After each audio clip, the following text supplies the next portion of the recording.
Hello नमस्कार, मी ज्योती. आजच्या व्हिडिओमध्ये मनापासून स्वागत आहे. आज आपण शेंगदाणा आणि लसणाची चटणी ही रेसिपी पाहणार आहोत. ही चटणी एवढी मस्त लागते की मुलांनाही खूप आवडते. खासकर मुलांची डिमांड होती चटणी बनवावी, म्हणून शेंगदाण्याची चटणी आणि लसणाची चटणी बनवली. चला तर पाहूया लसणाची चटणी आणि शेंगदाण्याची चटणी कशी बनवायची. पहिल्यांदा शेंगदाणे थोडेसे लालसर भाजून घेतले. त्यानंतर एक माप तेल ओतलं. शेंगदाण्यामध्ये तेल ओतल्याने शेंगदाणे करपत नाही. शेंगदाणे निम्मे कच्चे ठेवायचे, कारण यामध्ये लसूण टाकून लसणाबरोबर भाजणार आहोत. अशा पद्धतीने बनवलेली शेंगदाणा आणि लसणाची मिक्स चटणी खूप छान लागते. तुम्हीही नक्की करून पहा. शेंगदाणा आणि लसूण मिक्स चटणी बनवून झाल्यानंतर फक्त लसणाची चटणी बनवणार आहोत. फक्त लसणाची चटणी कशी बनवायची व्हिडिओमध्ये दाखवणार आहे, त्यासाठी व्हिडिओ पूर्ण पहा. व्हिडिओ आवडल्यास लाईक, शेअर, सबस्क्राईब करा.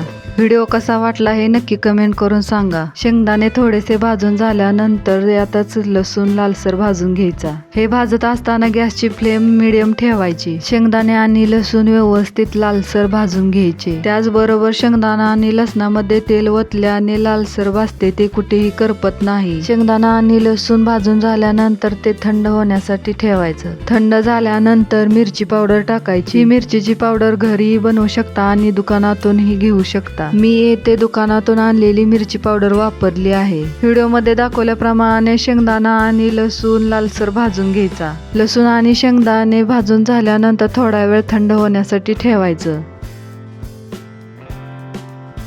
शेंगदाणे थंड झाल्यानंतर मिक्सरच्या भांड्यामध्ये टाकायचं. त्यानंतर त्याच्यामध्ये चवीनुसार मीठ टाकायचं. मीठ टाकल्यानंतर मिरची पावडर टाकायची. शेंगदाण्यामध्ये मिरची पावडर टाकत असताना शेंगदाणा जर 2 वाटी असेल तर मिरची पावडर 1 वाटीला कमी टाकायची. त्याचबरोबर मिरची पावडर जास्त तिखट असेल तर 2 वाटी शेंगदाणे असेल तर अर्धा वाटी लाल मिरची पावडर टाकायची. प्रमाणामध्ये लाल मिरची पावडर टाकून झाल्यानंतर मिक्सरमध्ये वाटून घ्यायचं.